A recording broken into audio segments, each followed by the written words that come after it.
дрался только на внутриклубных соревнованиях. Решили попробовать. Думаем, все получится. Дебютант надежды оправдал. В схватке с эженским бойцом силы оказались примерно равными. Бой прошел больше в стойке, оба продержались до финального гонга.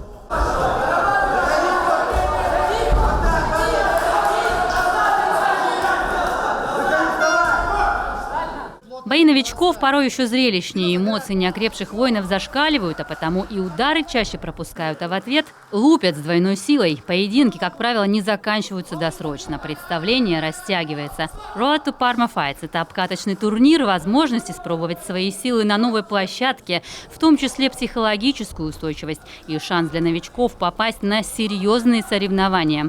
Международный турнир «Битва в тайге» проходит в республике уже 8 лет. Всему свое время. Скоро буду выступать. И еще сюда вернусь. Побеждать.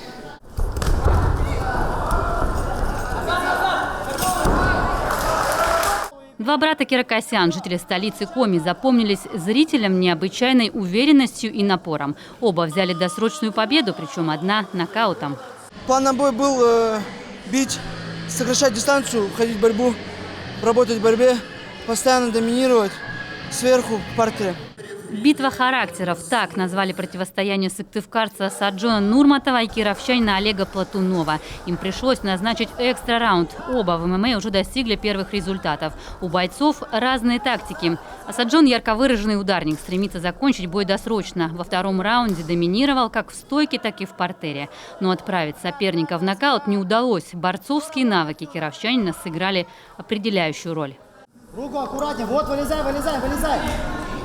Ногу просунь. Вот так, еще. Резко в другую сторону. Вот так. Спину забирай. Спину забирай.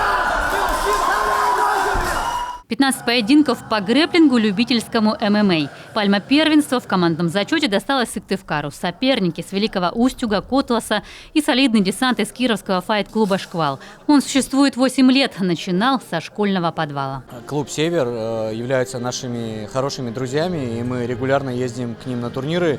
Ребята большие молодцы, организовывают отличные соревнования. Нам еще расти и расти до них с точки зрения организации соревнований. И самое главное, что они помимо этого не забывают о хороших конкурентных боях. Впрочем, не все такого мнения. Кировчанин Алексей Балыбердин обвинил клуб «Север» в организации проходных боев и умышленном выборе слабых оппонентов для спортсменов Коми. Устроил интернет-баталию, чем подогрел интерес к предстоящему бою с любым файтером Сыктывкара. Сравнил себя с питбулем, который почуял запах крови. Я, наверное, буду первый, который чемпион всероссийского турнира и окружных соревнований. И как бы это правда, здесь любой может проверить информацию. А сыктывкарским бойцам я желаю роста, а рост бывает только если бьешь с сильными.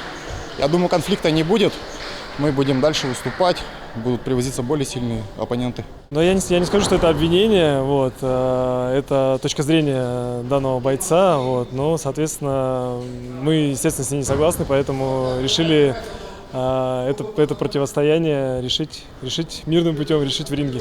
Отстоять честь сыктывкарского клуба взялся Виктор Косолапов. До этого боя в его начинающейся карьере на арене ММА 4 боя и 4 победы, 3 нокаутом.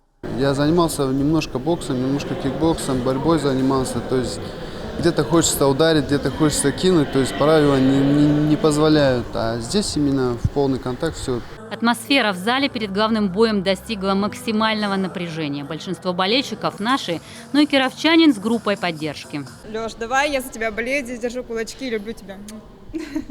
Я видел бои Виктора, вашего бойца, крепкий, хороший парень.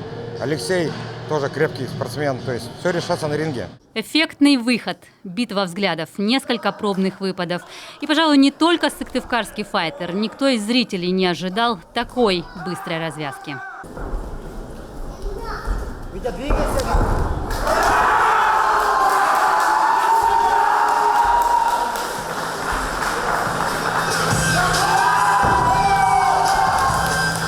Очень рад за Алексея. Виктору в этот раз, я бы сказал, что не повезло. Пропустил удар, то, что мы не ждали. Но это бывает в боях. Я думаю, не стоит Не стоит расстраиваться, стоит сделать работу над ошибками и вернуться сильнее. Я несколько знаком с Алексеем, с Виктором Косолаповым, знаком с его выступлениями, и мое сугубо личное мнение, что Виктор сегодня проиграл сам себе. Косолапов, может, еще отыграется. Уже пошли слухи о возможном реванше. Но для республики важнее другое событие. Ждем схватки нашего Вадима Малыгина по прозвищу Бэд Санта с украинцем в финале Гран-при М1 Глобал за титул чемпиона мира. Ольга Коняева, Антон Ворожищев, телеканал Юрган, Сыктывкар.